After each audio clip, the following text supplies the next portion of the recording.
ప్రభు మాట్లాడినట్లుగా అందరూ రెండు చేతులు పైకెత్తి బిగ్గరగా ప్రభు నామాన్ని మహింపరుద్దాం. హల్లెలూయా, హల్లెలూయా, హల్లెలూయా. మంచిది ప్రియమైనటువంటి దేవుని సంఘమా, సంఘ బిడ్డలారా, ఇశ్రాయేలీయులు ఐగుప్తు బానిసత్వం నుంచి విడిపించబడి మోషే నాయకత్వంలో ఐగుప్తు నుంచి బయటకు వచ్చారు. ఎర్ర సముద్రాన్ని దాటారు. షూరు అరణ్యములోనికి ప్రవేశించారు. అక్కడ నీళ్లు చేదుగా ఉన్నది. దేవుడు మారాను మధురముగా మార్చి మంచి నీళ్లను తాగునట్లుగా దేవుడు కృప దయచేశాడు. ఆ కార్యము చూసినటువంటి ఇశ్రాయేలీయులు మరి యొక్క అరణ్యములోనికి వెళ్ళారు. దాని పేరు ఏలీము.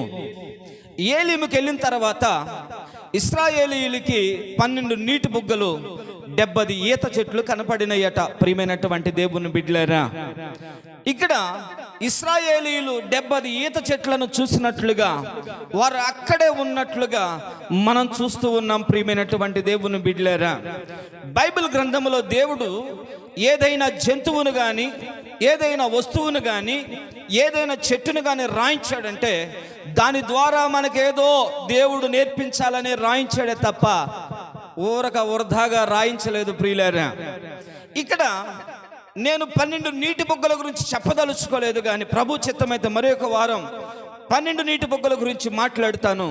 ఈరోజు 70 ఈత చెట్ల గురించి మీ ముందుంచాలని నేను ఆశపడుతూ ఉన్నా. ప్రియమైనటువంటి దేవుని బిడ్డలారా, గమనించిన ప్రియులారా, ఈ ఈత చెట్లను మనము ధ్యానించుకున్నట్లయితే బైబిల్ గ్రంథములో కొన్ని చోట్ల ఈత చెట్టు గురించి రాయబడింది. ఈత చెట్టు పుట్టినిల్లు ఏమిటంటే ప్రియమైనటువంటి దేవుని బిడ్డలారా, ఈత చెట్టు ఎక్కువగా ఏ దేశంలో ఉండేయంటే ఎరుకో దేశంలో ఉండేవి. ప్రియమైనటువంటి దేవుని బిడ్డలారా, రాంటి వాక్యాన్ని చదువుకుందాం. ద్వితీయోపదేశ కాండము 34వ అధ్యాయం 3వ వచనం మనము ధ్యానించుకున్నట్లయితే మొదటి నుంచి చదివినా మీకు అర్థమవుతుంది. ప్రియమైనటువంటి దేవుని బిడ్డలారా, ద్వితీయోపదేశ కాండం 34వ అధ్యాయం మొదటి నుంచి కొన్ని విషయాలు చదువుకుందాం. మోషే మోయాబు నుండి యెరికో యొద్దనున్న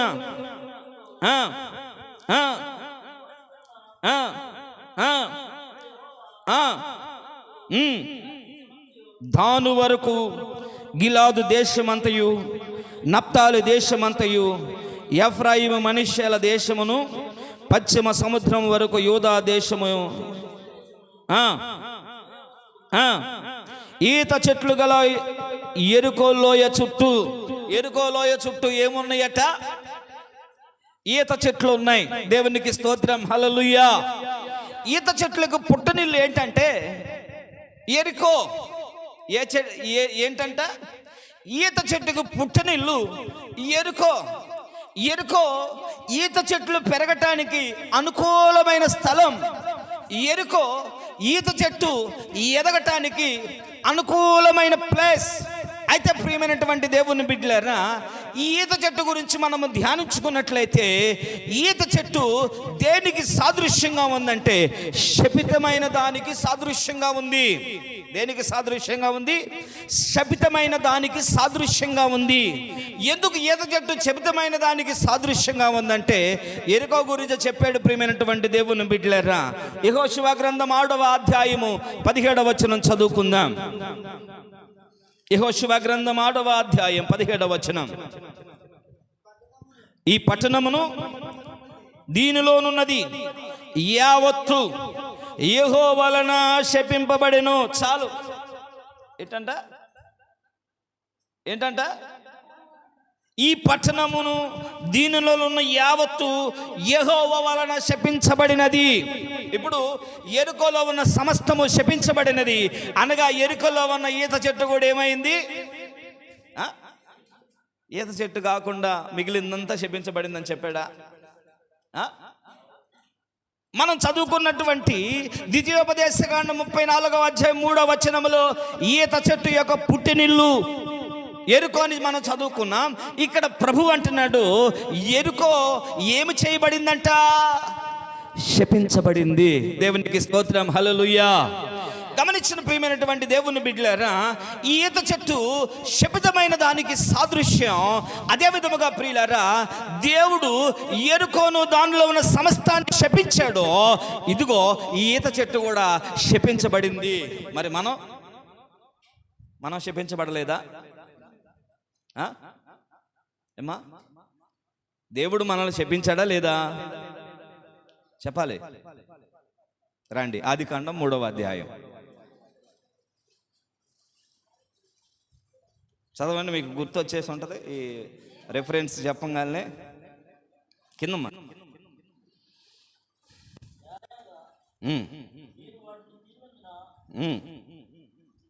అదేనా?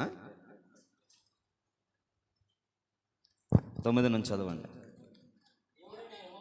దేవుడైన యెహోవా ఆదామును పిలిచి, నీవెక్కడ ఉన్నావనెను. అందుకతడు, నేను తోటలో నీ స్వరము వినినప్పుడు దిగంబరిగా నుంటిని గనుక భయపడి దాగుకొంటిన నేను. అందుకాయన, నీవు దిగంబరివని నీకు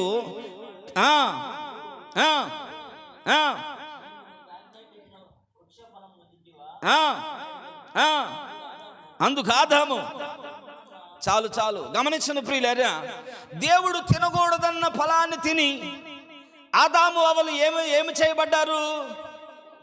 స్త్రీకి ఏం చెప్పాడు? నీవు ప్రసవ వేదన పడతావు, నీవు ప్రసవ వేదన పడి పిల్లలను కంటావు. ఆదాముతో అంటున్నాడు, నువ్వు చెమటోడిస్తే గాని ఇప్పుడు మనకి తిండి ఊరకనే వస్తుందయ్యా, ఏం మార్చాలి? పిల్లలు ఊరకనే పుడుతున్నారా? మేము ప్రసవ వేదన నొప్పులు పడలేదు అన్నవాళ్ళు చేయొద్దండి. ఆపరేషన్ ద్వారా కూడా ప్రసవ వేదన నొప్పులు లేవు కొంతమందికి. అయినా ఎన్ని పొరలు? 7 పొరలు డాక్టర్ కోస్తే, అమ్మా అయ్యా, అది కూడా నొప్పే. ఏ నొప్పి? ప్రసవ వేదన నొప్పే. ఇప్పుడు ఆదాము శపించబడ్డాడు, అవ్వ శపించబడింది, ఇరువురు శపించబడ్డారు. హల్లెలూయా. అయితే శపించబడిన నీవు నేను ఎవరికి సాదృశ్యంగా ఉన్నాం? ఈత చెట్టుకి సాదృశ్యంగా ఉన్నాం ప్రియమైనటువంటి దేవుని బిడ్డలారా. హల్లెలూయా, హల్లెలూయా. గమనించిన ప్రియమైనటువంటి దేవుని బిడ్డలారా, శపించబడిన మనము, శాపములో ఉంటున్న మనము మరి దీవించబడాలంటే ఏం చేయాలి? ఆశీర్వదించబడాలంటే ఏం చేయాలి? ఈ శాపమంతా పోవాలంటే ఏం చేయాలి? ఈ 70 ఈత చెట్లు ప్రభువైనటువంటి యేసుక్రీస్తు వారు 70 ఈత చెట్ల గురించి ఒక మాట చెప్పగానే చెప్పాడు. ఆది కాండములో ఉన్న మాట కొత్త నిబంధన గ్రంథంలో ఖచ్చితంగా మాట్లాడాడు ప్రభు. దేనికో దానికి సాదృశ్యం చూపించాడు. హల్లెలూయా. శపించబడిన మనము, శాపములో ఉన్న మనము దీవించబడాలి అంటే, అన్ని విషయాలు దీవించబడాలి అంటే, అన్ని విషయాలు ఆశీర్వదించబడాలంటే, మనం నవ్వుగా ఉండాలి అంటే మనం ఏం చేయాలి? హల్లెలూయా. మనం చదువుకున్న మూలవాక్యంలో పైనే చెప్పాడు ప్రియులారా. నిర్గమకాండం 15వ అధ్యాయం 26వ వచనం చదువుకుందాం.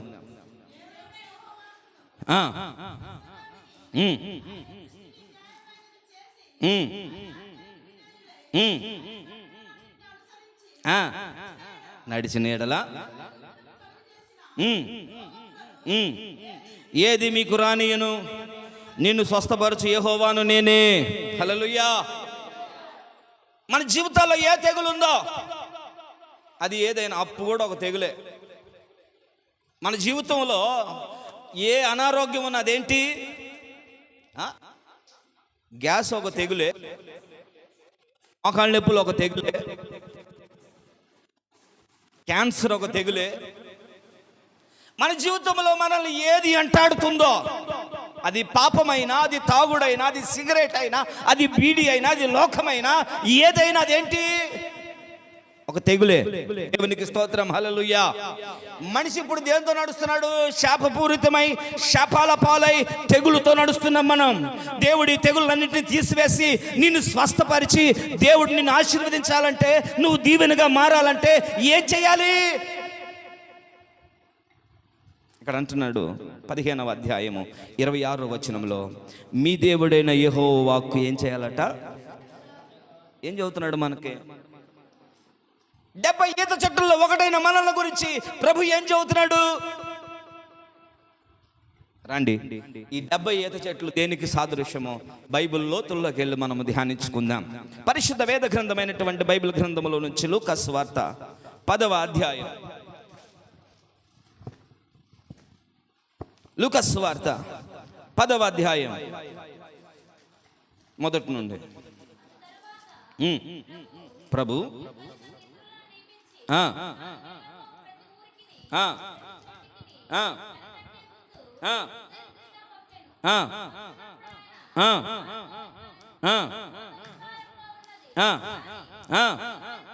పదివారు కొద్ది మందే. గమనించిన ప్రియమైనటువంటి దేవుని సంగమా, మనము చదువుకున్నటువంటి 70 ఈత చెట్లు, నిర్గమాకాండములో మనం చూసినటువంటి 70 ఈత చెట్లు దేనికి సాదృశ్యంగా ఉన్నాయంటే, ఇక్కడ ప్రభు ఏర్పాటు చేసుకున్న 70 మంది ఇతరులకు సాదృశ్యంగా ఉంది. ఎంతమందికి? 70 మంది ఇతరులకు. ఇక్కడ శిష్యులను పంపలా. శిష్యులను పంపాడా? శిష్యులను పంపెను అని రాయబడి ఉందా? ఎవరిని పంపాడు?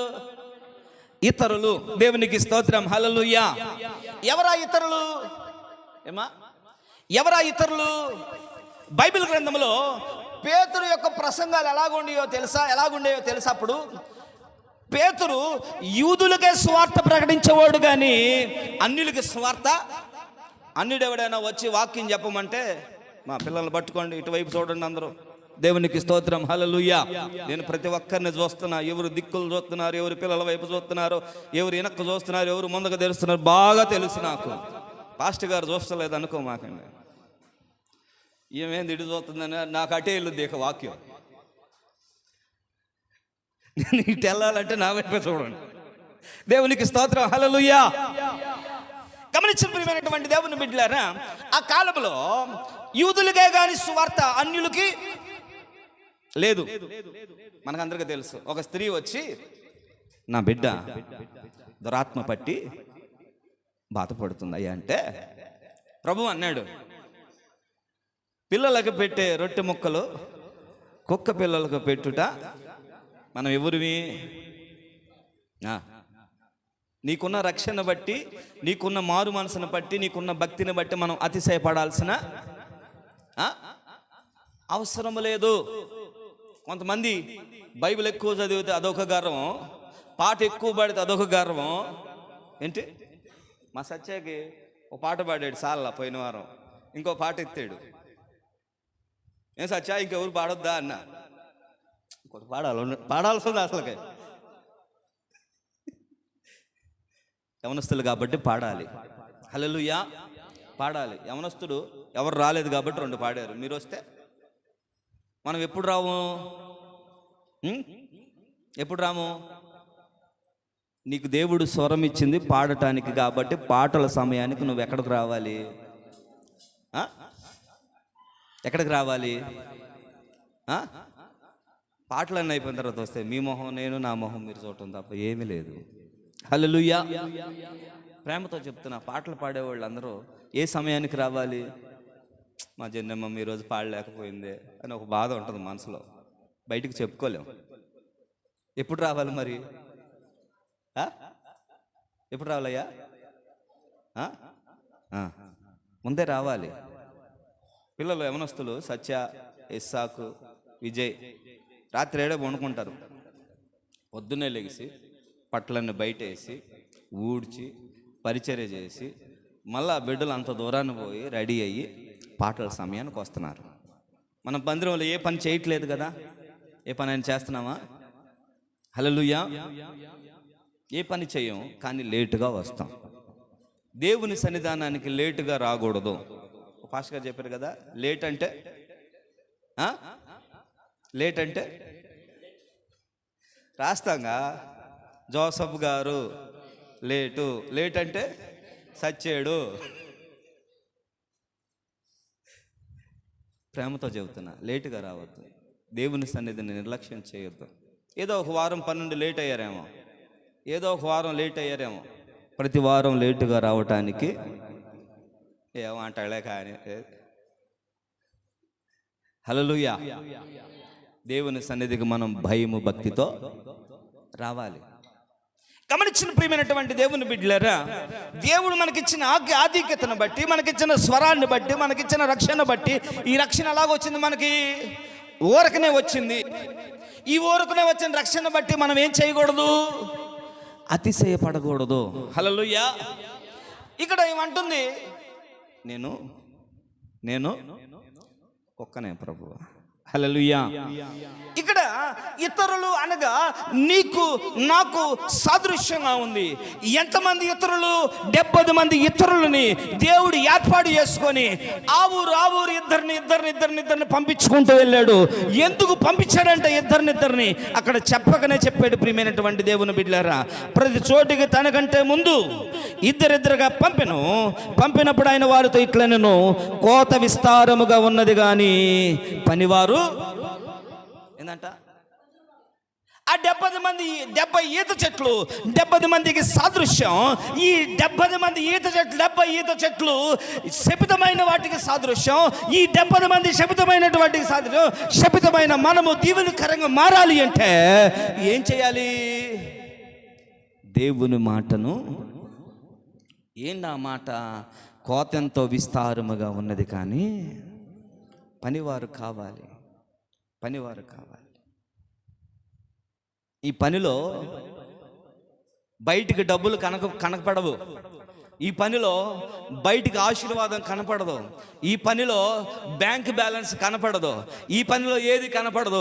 కానీ కనిపించిన జీతం నా ప్రభువు ఇస్తాడు. చప్పట్లు కొట్టాయి నా మనసు తిద్దాం. హల్లెలూయా. కనిపించిన ఆశీర్వాదం, శాశ్వతమైన ఆశీర్వాదం నీకు కావాలి అంటే 70 మంది చెట్లకు 70 ఈత చెట్లు అనగా శపితమైన వాటికి సాదృశ్యమైన మనము యేసయ్య దగ్గరకు వచ్చి యేసయ్య పని కోసం ఏం చేయాలి? వాడబడాలి. అక్కడ 70 ఈత చెట్లు అన్నాడు, ఇక్కడ 70 ఇతరులు అన్నారు. హల్లెలూయా. ఈరోజు మనము 70 ఈత చెట్లులాగా శపితమైన వారం అయితే, మనం దీవెనకరంగా మారాలి అంటే, మనం ఆశీర్వాదకరంగా మారాలి అంటే, మనము దేవుని పనికై నిలబడాలి, సమర్పించుకోవాలి, దేవునిలో నిలబడాలి, దేవునిలో సాగాలి. హల్లెలూయా. ఇక్కడ అంటున్నాడు, కోత ఎంతో విస్తారము కోసడి పనివారు కొద్దియే, కాబట్టి కోత యజమానుని మీరు వెల్లుడి, ఇదిగో తోడేళ్ల మధ్యకు గొర్రె పిల్లను పంపినట్లు మేము మిమ్మును ఏందంట? ఈ 70 మంది ఇతరులను పట్టుకొని అంటున్నాడు, కోతంతో విస్తారము కోతుడు పనివారు కొదవు, నేను తోడేళ్ల మధ్యకు పంపినట్లు మిమ్మును ఎక్కడికంట? తోడేళ్ల మధ్యకు పంపినట్లు మిమ్మును పంపుచున్నాను. ఇప్పుడు మనం ఎక్కడున్నాం? తోడేళ్ల మధ్యలో ఉన్నాం. ఏ తోడేళ్ళు? కనిపించే తోడేళ్ళు కొన్ని, కనిపించే తోడేళ్ళు ఎవరు? అబ్బో బయలుదేరాడరా పెద్ద భక్తుడా. ఏంటి బయలుదేరిందిరా పెద్ద భక్తురాలు. వీళ్ళందరూ ఎవరో? కనిపించే తోడేళ్ళు. నీకు అనుభవం ఉందంటే నువ్వు తోడేళ్ళువే. నిజం ఏమా? కొంతమంది చెయ్యము చేసేవాళ్ళని, పాడము పాడేవాళ్ళని వెనక్కి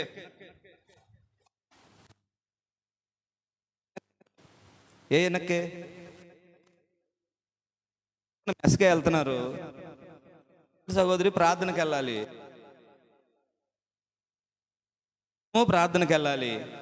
మనం ఏం చేస్తాం? త్వరగా చేసుకొని నువ్వు వెళ్ళక్క నేను కూడా వస్తానని ఒకళ్ళనొకళ్ళు ఏం చేసుకుంటాం? నువ్వు వంటలే తోమాలి, నేను వంటే చేయాలి. నువ్వు కూరగాయలే కొయ్యాలి, నేను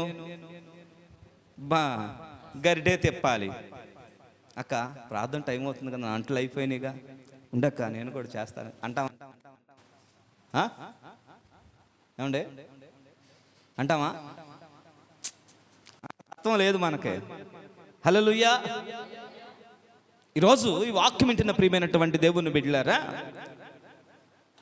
లోక సంబంధమైన తోడేళ్ళు ఎలాగ ఉంటాయి అంటే నిజమైన విశ్వాసం మీద నిందలేస్తారు, నిజమైన విశ్వాసిని ఏలెత్తు చూపిస్తారు, నిజమైన విశ్వాసిని తూలనాడతారు, నిజమైన విశ్వాసిని అవమానపరుస్తారు, కించపరుస్తారు.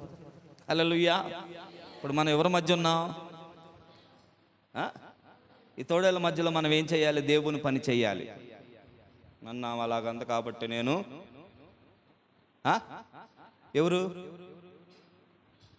నన్ను అలాగా నువ్వు నీళ్లు పోయొద్దంది, ఇంకా నేను పోయి నా జీవితంలో అమ్మ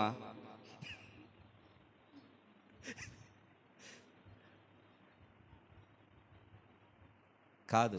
ఇది ఎవరి పని? ఎవరి పని?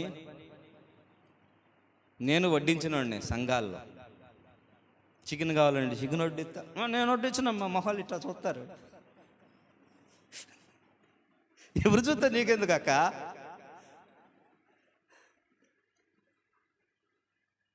మా యవనస్తులందరూ ఎప్పుడు ఫంక్షన్కి మా తొందర రాదు, మా చెల్లి పేరు కరుణ, మా సునేమి, మా బ్లెస్సి, మా జోస్ని, వీళ్ళందరూ వచ్చి పక్కన నిలబడ్డారు. ఏంటమ్మా పని చేయకుండా పక్కన నిలబడ్డారు? సీనియర్స్ మమ్మల్ని వడ్డించను అన్నారండి పాస్టర్ గారు. మీకు ఎప్పుడు రాము, బయట ఫోటోలు దిగుతాం అంతే.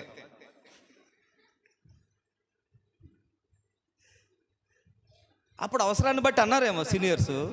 తర్వాత పనికి మనం ఏం చేయాలి? ఏం చేయాలి? నువ్వు అనుకుంటా అనుకో, నీ పక్క నుండి నేను హెల్ప్ చేస్తా. ఒక మాట అంటే చాలండి, పరిచర్య ఇడిచిపెట్టి మనం ఏం చేస్తాం? పక్కకి వెళ్ళిపోతాం. ఇది ఎవరి పని? వాళ్ళ ఇంట్లో పని చేయట్లే మనం, వాళ్ళంటే మనం వెనక్కి రావటానికి. ఎవరి పని ఇది? దేవుని ఇంట్లో పని. హల్లెలూయా. ఏ ఇంట్లో పని? దేవుని ఇంట్లో పని. దేవుని ఇంట్లో పని. నీకు అవమానాలు కలిగినాను, బాధలు వచ్చినాను, ఇరుకులు వచ్చినాను, ఇబ్బందులు వచ్చినాను, నిన్ను ఏలెత్తి ఎవరైనా చూపించినాను, నువ్వు పనికి మాత్రం ఏం చేయకూడదు? వెను తిరగకూడదు. వెను తిరిగావా ఆ 70 ఈత చెట్లు కలిసిపోతావు నువ్వంతే. హల్లెలూయా. నువ్వు ఎవరిలో ఉండాలి? ఆ 70 ఈత చెట్ల శబ్దమైన దానికి వాళ్ళే కాదు ఉండాల్సింది. ఎలాగా 70 మంది ఇతరులలో నువ్వు పనికి వెళ్ళారు చూడండి, ఆ పనిలో ఉండాలి. హల్లెలూయా. హల్లెలూయా. ఈరోజు ఈ వాక్యం వింటున్న సంఘమా, సంఘ బిడ్డలారా, తోడేళ్ళ మధ్యకు పంపుతానంటున్నాడు. నీకు తెలియకుండా సంఘంలో ఒక తోడేళ్ళు ఉందేమో. తోడేళ్ళుగా వదిలే. తోక ఎప్పుడు కత్తిరియాలో దేవునికి, ఆ తోడేళ్ళు తోక ఎప్పుడు కత్తిరియాలో దేవునికి తెలుసు. నీ పని నీదే, నీ ప్రార్థన నీదే, నీ విజ్ఞాపన నీదే. షాలామితిని అన్నారట, పెద్ద బయలుదేరింది భక్తురాలు, ప్రార్థనా పరురాలు. మాకు తెలీదా ఈ భక్తి, మాకు తెలీదా ఈ ప్రార్థన, మాకు తెలీదా ఈ వాక్యం అని యెరూషలేము సంఘమైన నామకార్థ సంఘస్థులు ఏడిపిస్తుంటే ఏమంటుందంట, నల్లని దాని నన్ను చిన్న చూపులు చూడొద్దు నేను.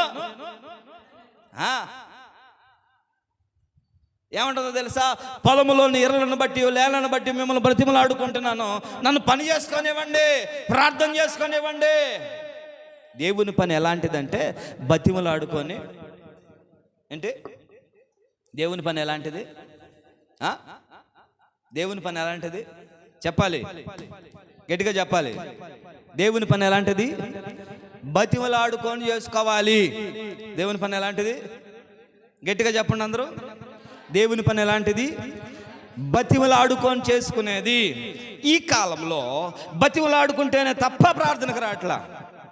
ఎప్పుడు ఏమా మా సహోదరుడు ఒక రాలేదు, మా సహోదరుడు ఉంటే బాగుండేది. చిన్ని ఫోన్ చేస్తా, అయ్యా నిన్న ప్రార్థనకు రాలేదు. విజయ్ చేస్తాడు ఫస్ట్, అన్న ప్రేయర్కి వస్తున్నామంటే పాస్టర్ గారు చెప్పలేదుగా.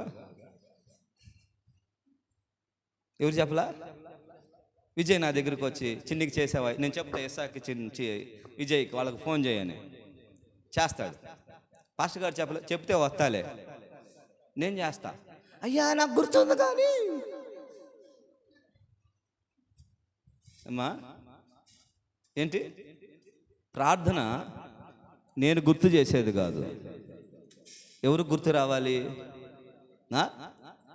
ఎవరు గుర్తు రావాలి? మీలో ఎవరైనా ఈరోజు కుటుంబ ప్రార్థన ఉంది, ఎవరైనా ఫోన్ చేశారు నాకు, పాస్టర్ గారు ఈరోజు కుటుంబ ప్రార్థన ఉందా లేదా, ఎన్నింటికి రావాలి? చేస్తాం మనం? చెయ్యం. హల్లెలూయా. పని అనేది, దేవుని పని అనేది పిలిస్తే చేసేది కాదు. దేవుని పని అనేది బతివులాడుకొని చర్చిలో కడగాల, అంట్లు తోమాలా, సభలకు ఏదైనా పరిచర్య చేయాలా, నువ్వురా అంటే కాదు చేసేది. నువ్వురా అని చేస్తే అది నిప్పుల్లో పోసినట్టే. అది ఎంత చేసినా పిలవకపోయినా వచ్చిందే. అదండి గొప్పతనం పరిచర్యలో. మా సేవకుడికి నేను అడిగేవాడిని, అన్న ఈరోజు పరిచర్య ఏంటి? పొరపాటున ఎవడన్నా డెకరేషన్ చేస్తే నాకు ఎక్కడ లేని బాధ వేసేసేది. ఆ డెకరేషన్లో నేను చేయి పెట్టలేకపోయాను. నేను ఒక సంవత్సరం నేను ఒక్కడనే ప్రతి సంవత్సరం డెకరేషన్ చేస్తానని ఒక సంవత్సరం కాంట్రాక్ట్కి ఇచ్చారు బయట డెకరేషన్ చేసేవాళ్ళకి. నేను మామూలుగా ఏడవల. పాస్టర్ గారు అంటున్నాడు, ఈరోజు ఇమ్మానుయేలు డెకరేషన్ చేయలేదని ఏడుస్తున్నాడు. అది భక్తి అంటే. మనం వాళ్ళు చేస్తారు, వీళ్ళు వీళ్ళ మీద నెట్టేసి, ఎవరి మీద? ఉండటానికి కాళ్ళు ఉన్నారు, కడగటానికి వీళ్ళు ఉన్నారు, చేయటానికి తొడవటానికి వాళ్ళు వీళ్ళు ఎందుకు? యుద్ధంలోకి ఎవరు దిగాలి? ముందా మనమే దిగాలి. హల్లెలూయా. 70 మంది ఈత చెట్ల వల్ల శపితమైన జీవితం కాకుండా మనం దీవెనకరంగా నడవాలి అంటే, దీవెనకరంగా సాగాలంటే, దీవెనకరంగా బ్రతకాలంటే 70 మందిలో మనం ఉండాలి. యేసు ప్రభు చెప్తున్నాడు.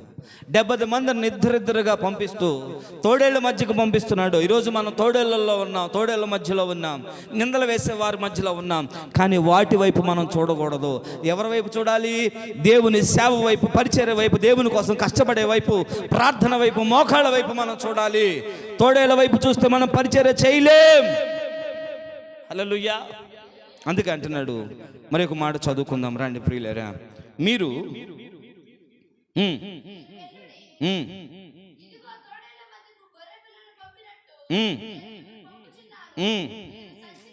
మీరు సంచినైనను, జాలినైనను, చెప్పులనైనను ఏం తీసుకోపోవద్దు అంటున్నాడు. ఏంటి? ఏం తీసుకెళ్ళొద్దు అంటున్నాడు? సంచి తీసుకెళ్ళొద్దు, మీకు అవసరం లేదు సంచి. ఇంకేం తీసుకెళ్ళొద్దు అంటున్నాడు? జాలైనను తీసుకెళ్ళొద్దు అంటున్నాడు. ఇంకేం తీసుకెళ్ళొద్దు అంటున్నాడు? చెప్పులైనను. అంటే నెంబర్ 1, చెప్పులు అంటే దేనికి సాదృశ్యంగా ఉన్నాయి అంటే, ప్రభు చెబుతున్నాడు, మోషే ఇది పరిశుద్ధ స్థలం, నువ్వు ఇక్కడికి రావాలంటే ఏం తీసుకొని రాకూడదు అంటే, చెప్పులు ఎక్కడెక్కడ తిరుగుతాయి? రోడ్లు వెంబడి తిరుగుతాయి, తొక్కగోండి అన్నీ దొక్కుతాయి. అవేంటి? చెప్పులు దేనికి సాదృశ్యంగా ఉన్నాయి? అపరిశుద్ధతకు సాదృశ్యంగా ఉన్నాయి. కాబట్టి చెప్పులను విడిచిపెట్టి మనం ఏం చేయాలి? దేవుని పనికి రావాలి. ఇప్పుడు దేవుని పనికి వస్తున్నాం, మనము ఒక పని చేస్తున్నాం. మనము సంఘములో ఏదైనా ఒక పని చేస్తున్నప్పుడు మనకందరికీ ఏ మనసు కావాలి? పని ఎప్పుడు జరుగుద్ది? ఏక మనసు ఎవరిలో ఉంటుందో, ఏకాత్మ ఎవరిలో ఉంటుందో ఆ మనసు ఖచ్చితంగా జరిగిపోద్ది. దేవునికి స్తోత్రం. హల్లెలూయా. ఆ పని ఖచ్చితంగా జరిగిపోద్ది. అనగా మనం దేవుని పనికి వచ్చేటప్పుడు చెప్పులు విడిచిపెట్టి రావాలి. చెప్పులు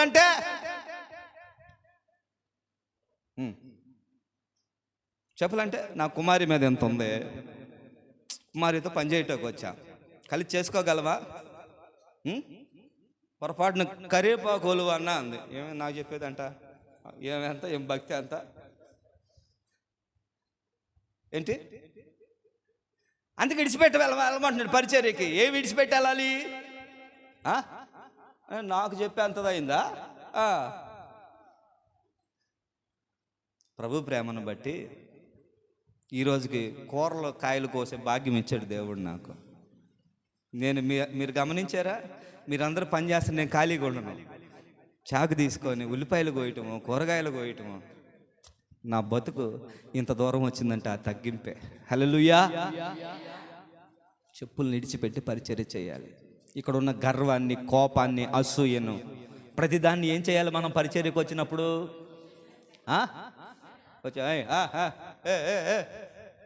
కాదు, చెప్పులు విడిచిపెట్టు. ఏక మనసు లేని చోట పని జరగదు. కుట్రలు ఉన్న చోట పని జరగదు, కక్షలు ఉన్న చోట పని జరగదు. దేవుని సన్నిధికి వచ్చేటప్పుడు కక్షని, కుట్రని, ప్రతి దాన్ని విడిచిపెట్టి మనం ఎలాగుండాలి దేవుని సంఘములో? రెండవది సంచి. ఏంటి? సంచి ఉండకూడదంట. మా విజయలక్ష్మీపురంలో కుటుంబ ప్రార్థన ఏదో భోజనాలు ఎంత క్యాన్లు పెట్టుకొస్తారు. ఏంటి? ఎంత క్యాన్లు? ఎప్పుడన్నా భోజనం మాకు కూడా ఉన్నాయి, ఇట్లా ఏసు రక్తం వేజే ఇంత పెట్టి. అది కాదు. భక్తికి మనం తిండి కోసం, దేనికోసం రాకూడదు? భక్తి తిండి కోసం చేయకూడదు. దేనికోసం? తీసుకెళ్ళడం తప్పు కాదు, దానికోసమే టార్గెట్ పెట్టుకుంటారు కొంతమంది. దేనికోసం? వాక్యం చెప్పినంతసేపు నిద్రపోతారు. ప్రేమ విందు ఏర్పాటు చేసావు, లేకుండా అంటే గబగబా వెళ్ళి ఫస్ట్. అది కాదు భక్తి. సంచి ఉండకూడదు నీ జీవితంలో. పరిచర్యలో ముందుండాలి, తిండిలో వెనకుండాలి. తిండిలో నువ్వు ముందున్నావంటే, తినడానికి ప్రాముఖ్యత ఇచ్చావంటే, త్రాగడానికి ప్రాముఖ్యత ఇచ్చావంటే అది భక్తే కాదు, ఎరుకలో ఉన్న ఈత చెట్టుతో సమానం. హల్లెలూయా.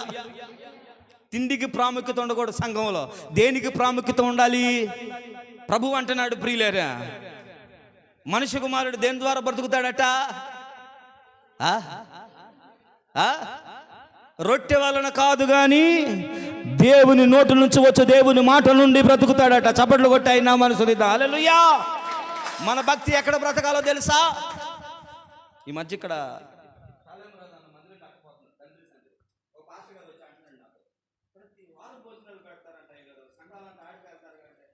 వెళ్ళేవాడు ఒక్కడు విశ్వాసి కాదన్న. తిండి కోసం వెళ్ళే విశ్వాసి మా బిడ్డలు వెళ్ళరయ్యా, నాకు ఆ నమ్మకం ఉంది. మేము తిండి కోసం పెంచలేదు కానీ వాక్యం కోసం పెంచాం మా బిడ్డలు అని చెప్పుకుంటా ధైర్యంగా. హల్లెలూయా. తిండి కోసం భక్తి చేయకూడదు. తిండి ఉన్నప్పుడు ప్రార్థన విడిచిపెట్టి, ఎక్కడో భోజనాలు ఉన్నప్పుడు ఆత్మీయతను విడిచిపెట్టి దూరంగా వెళ్ళకూడదు. పనికి వచ్చినప్పుడు సంచి ఉండకూడదు నీ జీవితంలో. హల్లెలూయా. సంచి ఉందా? నేను వెళ్ళే సంఘంలో అండి, నాకు 4,000 ఇస్తానన్నారు నెలకి. నువ్వు ఎక్కడే ఉండు, డ్రమ్ము కొట్టుకుంటూ ఆరాధన చేసుకో, నెలకు 4,000 ఇస్తామన్నారు. బాబు, నేను పని చేసుకోగలను, కష్టపడగలను. నువ్వు ఇచ్చే ఆ ఫారిన్ ఫండ్స్ 4,000 నాకు అవసరం లేదు. నేను ప్రభువు కోసం తినకపోయినా బ్రతుకుతానని చెప్పా. హల్లెలూయా. దేవుని సన్నిధికి డబ్బుల కోసమో, తిండి కోసమో, సంచి కోసమో, బహుమతుల కోసమో, ఆడంబరాల కోసమో, పొగడతల కోసమో మనం వెళ్ళకూడదు. అందుకే అంటాడు, వాళ్ళని పంపిస్తా 70 మంది ఇతరులను ఏర్పాటు చేసి మీరు చెప్పులు విడిచిపెట్టేసేయండి. సంచిని కూడా ఒకడికి ఇచ్చాడు సంచి. ఏమైంది? ఎవరాడు? ఇస్కరియోతు యూదా. సంచి చూసి చూసి చూసి చూసి ఆశ పుట్టి యేసు ప్రభువుని ఏం చేశాడు? 30 వెండి నాణాలకి అమ్ముకున్నాడు. ఏమైనా సంతోషపడ్డా? హల్లెలూయా. లాభము కోసం, కడుపు కోసం, ఆస్తి కోసం, అంతస్తుల కోసం మనం దేవుని దగ్గరికి రాకూడదు. దేనికోసం రావాలి మరి? నశించిపోతున్న వారిని రక్షించడం కోసం. హల్లెలూయా. నశించిపోతున్న వారిని రక్షించడం కోసం మన ప్రయాస దేనికోసమో తెలుసా? నశించిపోతున్న వారిని. ఆకలితో వస్తారు కాబట్టి సంఘంలో అన్నం పెడతాం, కానీ అది ఎలాగ మారకూడదు? భోజనం పెడితే కానీ ప్రార్థనగా మారకూడదు. మా మార్క్ అంటాడు, వాళ్ళ ఊర్లో అంటే భోజనాలు కుటుంబ ప్రార్థన అనరంట. కుటుంబ ప్రార్థన అంటే రారంట, భోజనాల ప్రార్థన అంటే అందరూ వస్తారంట. ఏ ప్రార్థన? మన సుబ్బారావు గారు ఫోన్ చేసి మాట్లాడతా, మన ఏదో పండక్కి ఆ పక్కన వాళ్ళకి చెబుతున్నాడు, రేపు రా భోజనాల ప్రార్థన ఉంది. ఏ ప్రార్థన? ప్రార్థన భోజనాల ప్రార్థనగా ఉండకూడదు, ఆత్మ సంబంధముగా బలపడే ప్రార్థనగా ఉండాలి. హల్లెలూయా, హల్లెలూయా. అందుకంటున్నాడు సంచి వద్దు, నీకు చెప్పులొద్దు, జాలొద్దు. తోడేళ్ళ మధ్యకు మిమ్మల్ని పంపిస్తున్నాను కాబట్టి ఈ తీసుకెళ్ళొద్దు. ఎందుకంటే దేవుడు సంచి తీసుకెళ్ళమన్నాడు అనుకో, దాని మీదే ఉంటుంది. తిరుపతి అవతాల ఏదో ఊరు, ట్రైనింగ్ చేస్తే అక్కడ సేవ చేస్తే నెలకు 10,000 ఇస్తారంటే మా అమ్మ దగ్గర ఒక 1,000 రూపాయలు తీసుకొని ఇక్కడ నుంచి వెళ్ళి బస్ ఎక్కి, ఏదో ఊరండి తిరుపతి అటు సైడ్, అది ఏ రూట్ అంటే ఏదో రూట్ గుర్తులేదు నాకు. నేను సగం దూరం వెళ్ళి మర్చిపోయి తిరుపతి సైడ్ ఈ రూటు, అదేదో రూట్ తమిళ్ మాట్లాడుతున్నారు ఎక్కువగా. తడగా అది ఇంకా అవతాలే, తిరుపతి అవతల, తిరుపతి దాటి వెళ్ళిపోవాలి. ఒక్కడనే వెళ్ళా, ఆ ఊరి పేరు గుర్తుకు రాక మధ్యలో మా ఫ్రెండ్కి ఫోన్ చేసి, అరే నేను ఏ ఊరు వెళ్తున్నాను చెప్పరా అన్న. ఒంగోలు దాకా వెళ్ళి, నువ్వు ఈ ఊరు వెళ్తున్నావు అన్నా అన్నాడు. ఆ ఊరు వెళ్తున్నాను కదా నేను. వెళ్ళాను, అక్కడ బోధలు చేస్తున్నారు. మా రాజుగాడి తమిళ్లో మాట్లాడాడు, వాళ్ళతో తమిళ్ బాగా మాట్లాడుతున్నారని పిలిచారు నన్ను. నాకేమొచ్చు తమిళ్ ఏమి రాదు, మీరు మాట్లాడుతున్నా నాకు రాదు. ఆడికెళ్ళి తమిళ్లో వాక్యం చేస్తా పురించి అంటున్నాడా అంటున్నా. పురించి ఏదో అంటున్నా. తీరా అర్థమైంది 10,000 మనకు సెట్ అయ్యేటట్లు లేవు. అమ్మా నేను వచ్చేస్తానమ్మా, నాకు వద్దమ్మా, ఇది బాపట్లో వచ్చేసా. హల్లెలూయా. నిజం, మనకు దీవెనకరం కాదు అది. నేను అందులోకి వెళ్ళుంటే వాడుకొని వదిలేసేవాళ్ళు. హల్లెలూయా.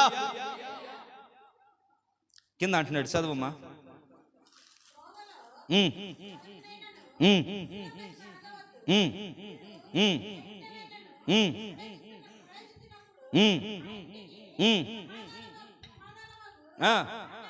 చాలు చాలు.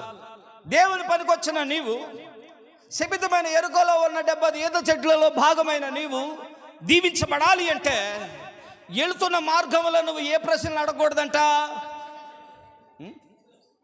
ప్రార్థన అయిపోయిద్దమ్మా. కొంతమంది ఏందో మరి అర్థం కాదు, ఇంటికి కూడా బారు, ఇక్కడ మాత్రం ఆకలి అయితే అన్నట్టు బయలుదేరతారు. దారిలో ఎవరో అక్క దొరుకుద్దు, ముసలమ్మ ముచ్చటలు చెప్పే అక్క, ఇక మొదలు పెడతారు. మందిరానికి వచ్చిన మనము, మందిరంలో ఉంటున్న మనము, మందిరంలో బ్రతుకుతున్న మనము, శపితమనే సాదృశ్యమైన మనము, రక్షణ పొందిన మనము ఎవరిని ఏం అడగకూడదంట. సుశీల ప్రశ్నలు అంటే ఊరకట్ట రాయించాడు అక్కడ. దేవుని పనికి వచ్చి నువ్వు మధ్యలో ఎక్కడ ఏం పెట్టకూడదు. ఇప్పుడు దేవుని మందిరానికి వస్తున్నామండి, ఎక్కడికి? దేవుని మందిరానికి అవసరం. దారిలో ఎవరు కనపడ్డారు, మందిరానికి వెళ్ళనక్క, ఏ అక్క? ఇక్కడ సేవకుడు మాట వినపడుతూనే ఉంటుంది, కానీ మీ ఇంటి అట్ట అంటగా, మా ఇంటి ఎట్ట అంటగా, వాడు అట్ట అంటగా, ఈడు ఎట్ట అంటగా. ఎందుకు నీకు అవన్నీ? దేవుని వైపు నడిచే మనం ఎట్లా నడవాలి?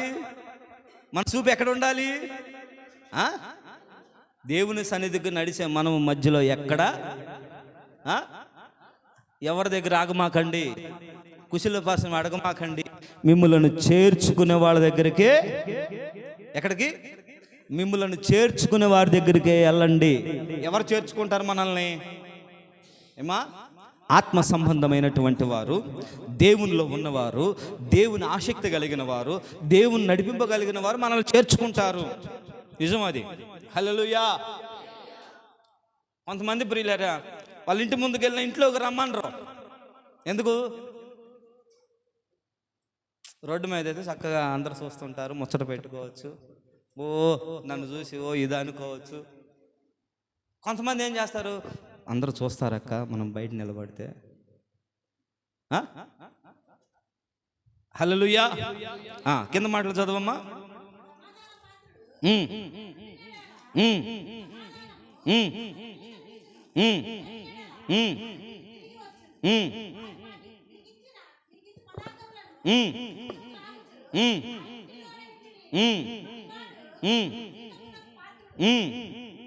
మరియు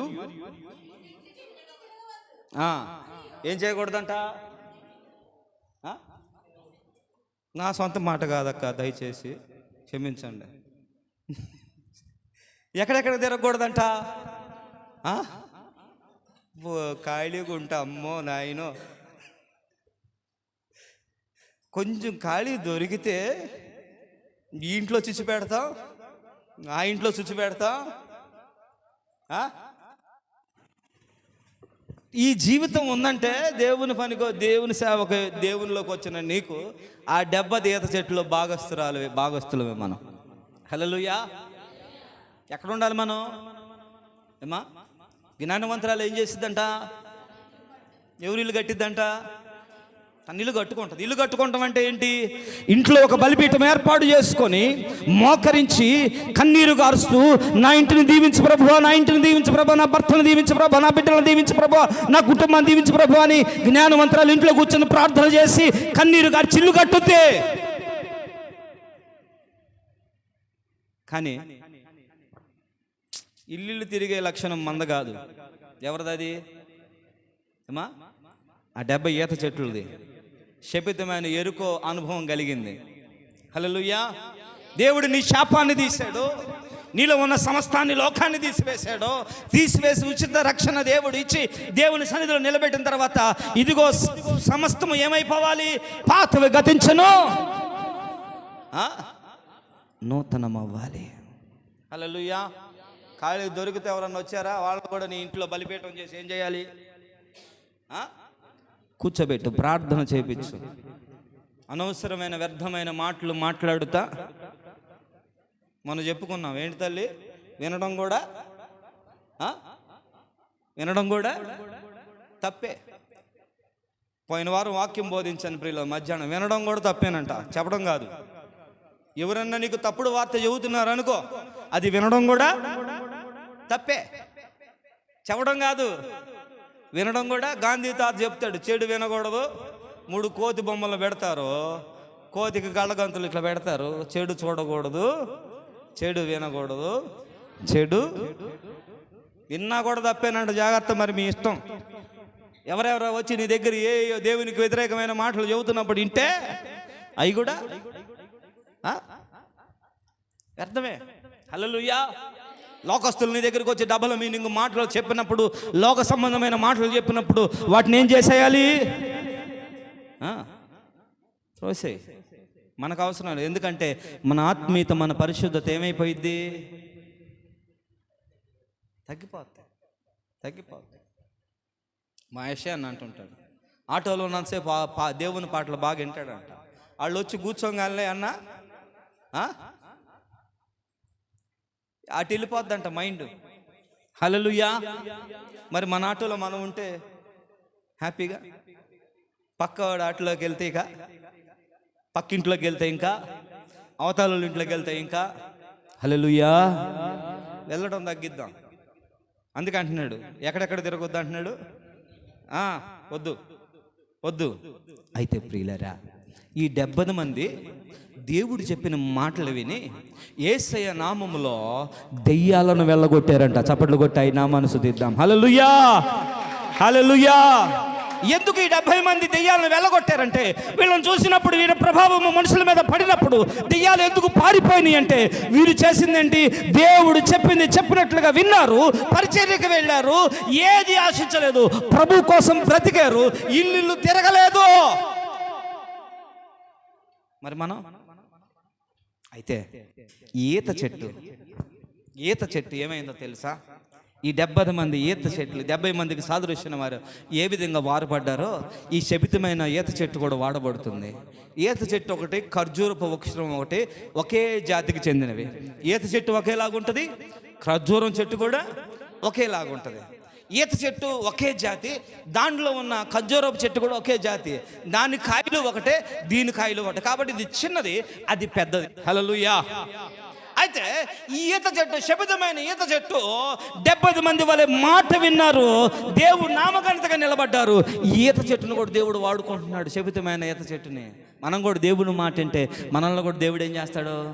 రండి, మార్కు సువార్త 11వ అధ్యాయం 8వ వచనం. మార్కు సువార్త 11వ అధ్యాయం 8వ వచనం. అనేకులు ఆ, ఉమ్,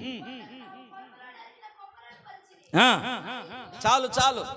ప్రభు అయినటువంటి యేసుక్రీస్తు వారు గార్ధవం ఎక్కి యెరూషలేమునకు జయకేతనానికి వెళ్తున్న తరుణములో ప్రియులారా, ఈ వాక్యాన్ని మనము ధ్యానించుకున్నట్లయితే అనేక మంది తమ పొలములో ఉన్న ఖర్జూరపు వృక్షములను నరికి ఏం చేస్తున్నారు? యేసు ప్రభు ఎదురుకు తీసుకొచ్చి వాటిని ఏం చేస్తున్నారు?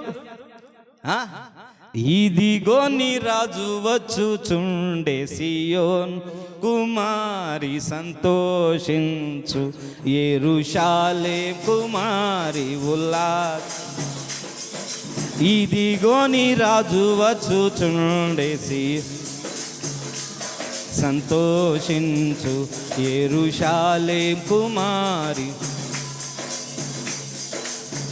నీదు రాజు నీతితో దోషమేమియు లేకయే, నీదు రాజు నీతితో దోషమేమియు లేకయే, పాపరహితుండు ప్రభు వచ్చుచుండే, పాపరహితుండు ప్రభు వచ్చుచుండే. ఇదిగో నీ రాజు వచ్చుచుండే, సియోన్ కుమారి సంతోష, యెరూషలేము కుమారి ఉల్లాస. హల్లెలూయా. ఏ చెట్లకు దక్కని ఆధిక్యత, ఏ చెట్టుకు రాని ఘనత ఆ సమయంలో ఆ ఈత చెట్టు కనుక ఖర్జూరపు మొక్కకి, ఆ ఈత చెట్టుకి దేవుడు అవకాశం కల్పించాడు. దేవుని నామాన్ని ఆరాధించే అర్హత ఇచ్చాడు. మనం కూడా రేపు ఏం చేయాలి? పరలోక రాజ్యంలో పరిశుద్ధుడు పరిశుద్ధుడు పరిశుద్ధుడు పరిశుద్ధుడు అని ఆయన నామాన్ని కనపరచాలి. ఆయన నామాన్ని కనపరచాలంటే మనం చదువుకున్న 70 మంది మనుషులను ఇద్దరుగా పంపించినట్లుగా మనం కూడా దేవుని పనికి రావాలి, దేవుని కోసం కష్టపడాలి, దేవుని కోసం వాడబడాలి. మనలో ఉన్న ప్రతిదీ తీసివేసుకొని, ఇక్కడ ఏ అనుభవాలు వారితో చెప్పారో అనుభవాలన్నింటినీ తీసివేసుకొని, ప్రభువా నీ దగ్గరికి వస్తే నాకేమిస్తామన్నది కాదు. నేనే ఏంటి మా ఇంటికి వస్తే మీరేం తెస్తారు, మీ ఇంటికి వస్తే మాకేమి ఇస్తారు, మనం ఇచ్చేది ఏం లేదు. ఏంటి దేవుని మందిరానికి వచ్చినా, మీ ఇంట్లో కుటుంబ ప్రార్థనకు పెట్టినా అన్నీ ఎవరు ఇవ్వాలి? నేను ఎందుకు కుటుంబ ప్రార్థన పెట్టుకున్నానంటే దేవుడు నన్ను దీవించాలని కుటుంబ ప్రార్థన పెట్టుకున్నా. ఏమి ఇవ్వకుండానే మా కాదు, ఇచ్చు చూడు. నీ బలాన్ని, నీ శక్తిని, నీ జ్ఞానాన్ని, నీ ధనాన్ని, నీ సమస్తాన్ని దేవునికి ఇచ్చు చూడు. దేవుడు నిన్నేం చేస్తాడు? హెచ్చిస్తాడు. మనం ఏమి ఇవ్వకుండా దేవుని కోసం పని చేసి చూడు. మనం చదువుకున్న లూకా సువార్త 10:1 నుంచి ఆఖరి వరకు చదవండి ఇంటికి వెళ్ళి. ఆడ 70 మందికి ఏమి బోధించారో వాటికి అనుగుణంగా బ్రతికి చూడండి. దేవుడు నీకు ఇవ్వటం ప్రారంభిస్తాడు. హల్లెలూయా. నాకీ లేదు అని జీవితకాలం ఏడవ మాకండి. ఆరోగ్య విషయంలో దేని విషయంలో ఏడవ మాకండి. నువ్వు ఇవ్వటం ప్రారంభించు, దేవుడు నీకు ఇవ్వటం ప్రారంభిస్తాడు. ఖచ్చితం అది. మనం ఈ స్థితిలో ఉంటున్నాం. మనం ఈ పరిస్థితులు మనకు ఎదురవుతున్నాయి. ఏమేమి ఇవ్వాలి? ఇవ్వాలమ్మా? ఇవ్వాలి? బలాన్ని, ఘనాన్ని, మన సర్వస్వాన్ని ఇస్తే ఆయన మనల్ని దీవించటం ప్రారంభిస్తాడు. హల్లెలూయా. ఏదో ఒకటి ఇచ్చేసానని సంకలు కొట్టుకోమాకండి. కానుక ఇచ్చేసాను, మంచి కానుక ఇచ్చేసానని సంకలు కొట్టుకోమాకండి. ఇవ్వటం వల్ల సరిపోదు. ఏమి ఇవ్వాలి? సమస్తాన్ని ఆయన కోసం దారిపోస్తే 12 మంది శిష్యులు అన్నీ దారిపోసారు. చచ్చిపోవటానికి కూడా వెనకాళ్ళ వాళ్ళు. అవునా కదా? పేతురు అంటున్నాడు, దేవుని సువార్తకై తల ఏమైంది? మన భక్తి ఎంత? పౌలు అంటున్నాడు, నేను సహపౌరునే కాబట్టి నా ఇష్ట ప్రకారం జరగాలి. తల నరికింది ఎవరిని? పౌలు. పేతుర్ని తల్ల కిందులుగా సిలువ వేశారు.